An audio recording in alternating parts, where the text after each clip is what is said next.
Hi, I'm Chris Burns with Techie Gurus. I just want to apologize for not shooting the webinar live today. We had something come up that we just couldn't avoid, so what I did is I pre-recorded it, and you'll see it right after this. I hope you enjoy. It's about securing Office 365. Thanks. All right, welcome to Securing Office 365. I'm Chris Burns from Techie Gurus, and welcome to our weekly webinar. This is the second to last one in the series. So as we go forward, we're going to try to come up with some more content, and we encourage you guys to send us ideas. So here's our social media. If you have any ideas, you can tweet us. You can send it to us on Facebook. You can email us as well, info@techiegurus.com. Everything's posted to YouTube, usually within one business day. So if for some reason that doesn't happen, trust me, I'll get it up there. So the whole goal of this series has been to provide you tips from working from home. And the topics are very serious, but I try to present with some levity. My humor can be considered inappropriate. Again, I usually keep it in check on webinars, but things happen. I'm always focused on security, and Zoom does send out email reminders for every week. So we're on Securing Office 365. Next week will be our last one in this series, and then we're working on content for additional webinars. So let's set the stage. We're going to talk about multi-factor authentication or two-factor authentication, depending on what you want to call it, backups, rules you need to have in place, administrative roles, and then some training as well. Let's talk about authentication. So this is a big key when you run your business with Office 365. You're kind of it's kind of like your hub for your business with your email and your documents if you store your documents there. And one thing you got to keep in mind is if somebody gets access to that, it's critical, right? Like you might have important information, important documents, trade secrets, things like that, stuff you need to protect.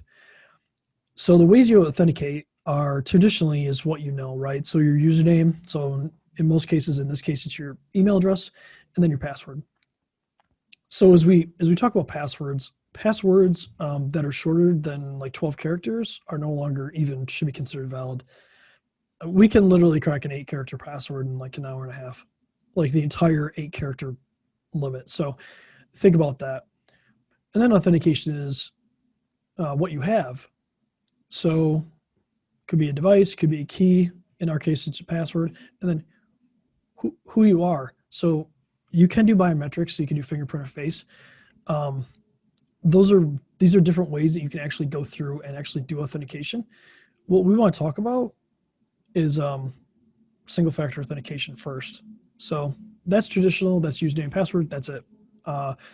It's easily compromised, right? So somebody sends you a phishing email or somebody in your company and they click on it, and then it tricks them into going to a page that looks like a Office 365 login, and they put their credentials in. Guess what? The hacker just got your password, username, and password. And now they can go in, they can send emails as you, they can read any documents you can read. The higher up in the company that phishing gets sent to, the worse it is when something happens. So something to think about. Then your credentials get up on the dark web. So now we have another problem. Maybe you've used that password other places. Well, that's a big issue because now they have your email address and your password. So a lot of these attacks are automated. So what they'll do is they'll go out there and just automate and just dump your email and password to random sites. And once they have access to your email, they can look and see where you're subscribed. So they can just literally go down the list. So you want to make sure you're protecting your accounts. Like once they get to that point, I mean, they can rapidly and automatically go through things. So frequently used passwords is really bad. You need to use a password manager. You need to have things separated out so that you're not doing that. So you're not sharing passwords in between sites. And also single factor authentication is just, it's old school. It's something that needs to be replaced. So let's talk about like what you need to do. So multi-factor authentication is where you have like a token, or if you see up on the screen, you see a QR code. So what that means is you're gonna have an application running on your phone that is going to generate a time-based code every time you go to log in.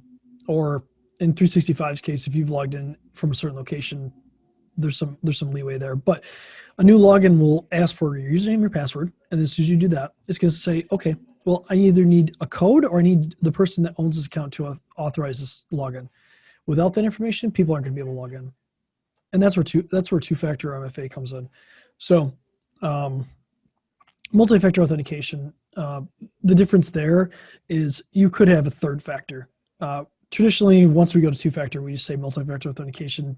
But if you hear 2FA or MFA, it just means either two factors of authentication or more. So one thing you want to do on 365 is definitely get MFA. Everybody in your company should have multi-factor authentication turned on. Everybody, no exceptions. Because the one time you have an exception, that's the person that gets phished, and that's the person that starts leaking information out. And it's embarrassing. Like if somebody gets your email address and they start sending out to all your customers, all your contacts, and they start sending out phishing emails and malware and requests like that, it's embarrassing. And it's hard to clean up. So just keep that in mind. So let's talk about data. So if you're using SharePoint or using OneDrive and you're storing data, protecting your account is the most critical thing you can do. And we've covered that. Fix that, turn on multi-factor authentication, you're good to go. Now we got to talk about backup.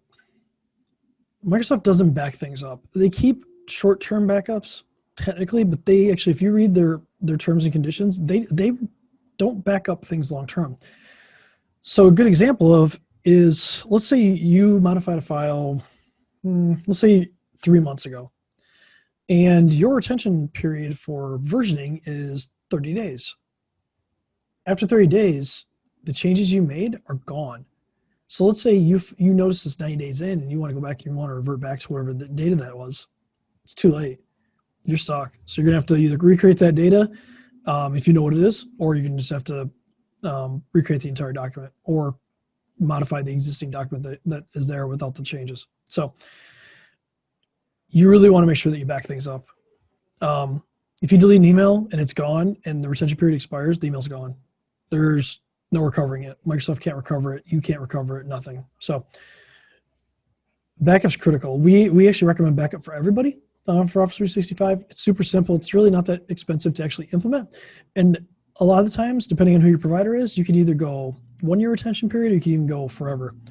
We tend to like retention periods because it just makes it a little bit easier, because you really don't want to go past probably a year, because if you have to go past a year, then you open yourself up to legal discovery and things like that you probably don't want to go with. So keep that in mind. So takeaway 2 is you need a strategy. So if you're going to have your data there, you need a strategy for backing it up. You need a strategy for keeping it safe. So if you can't do it yourself, talk to your IPT provider, talk to us, talk to somebody internally. There's a ton of products out there that can do that.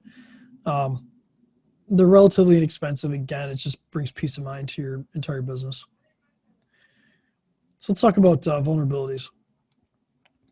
So if somebody sets up Office 365 rules, they can send emails to contacts, they can encrypt Office 365 data, they can hide activity from users, they can steal data, they can live in the cloud only. And how does this matter to you? Very simply, if somebody gets phished and you don't have multi-factor authentication turned on and somebody gets access to their mailbox, they will set up rules that will hide replies. They will send out emails. They will do exactly what we're saying here. They'll encrypt certain data. They'll hide activity. They'll steal data, and they'll live in the cloud only, and you won't even know. You just won't even know.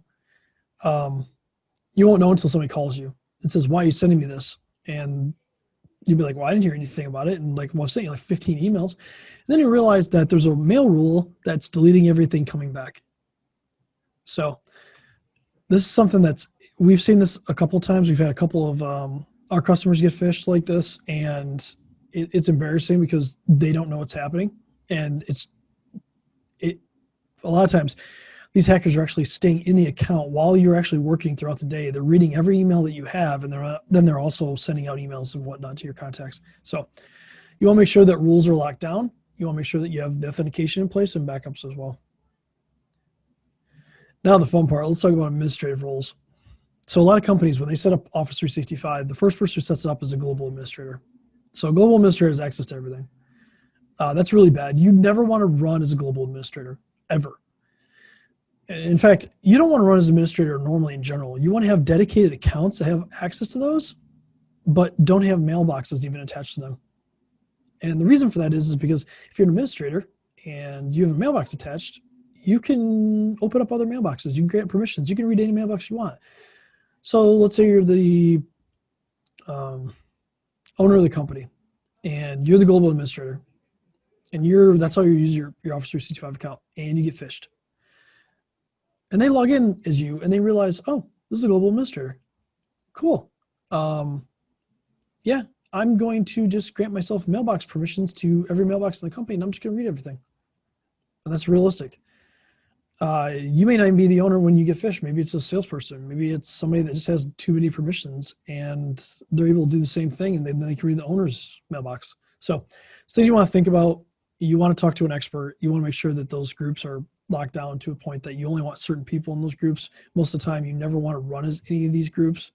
You want to make sure that these are dedicated accounts that don't have a license attached to them that you're actually running. Let's talk about SharePoint. This is fun. So you want to use various admin levels. You don't want to use global. You want to make sure that again, we go back to global licenses. A global admin should never have a license attached to it, ever. Like, it's there for administrative purposes only, not for usage. And then you want to make sure that you grant proper permissions inside SharePoint. What you don't want to do is give too many permissions. So if you assign permissions wrong, people will have access to information, quite frankly, they shouldn't have access to. And again, we go back to how you run as a user. If you run as one of these administrative accounts, people can modify these, take all this information, keep it, create other user accounts that have access to it, and you may not even know it. So you want to review all of the admin rights inside of Office 365. You want to review who has global rights, who has certain admin rights to like Exchange or SharePoint or things like that. And you want to make sure that you're taking those permissions away and assigning them to individual accounts. Then people need training. Honestly, people are the weakest link. Bad guys will follow the entrepreneurial model, and in an easy sense, that means they go out there and they're trying to build a business. There are some hacking groups that have customer service that you can call, and when you're calling them, it's because you've been ransomware or something like that, where all your files are encrypted. And now you're trying to get them back. So you want to make sure that every user is trained, and not trained once a year, not trained once every 6 months. You want to make sure that they get consistent training about security, consistent training on how to identify things and proper ways to do things. So with that, you also want to do simulated phishing attacks. You want to phish your users. It sounds terrible. It sounds like that you're violating their trust. But at the end of the day, the one time a user slips could mean the difference between data getting stolen and data not being stolen. It can mean the difference between an incident and a breach. And in security terms, an incident is some level of your security failing. A breach is when data is actually stolen. We don't want data stolen. We don't want data being sent out. We don't want phishing emails being sent out on behalf of the company to your contact list.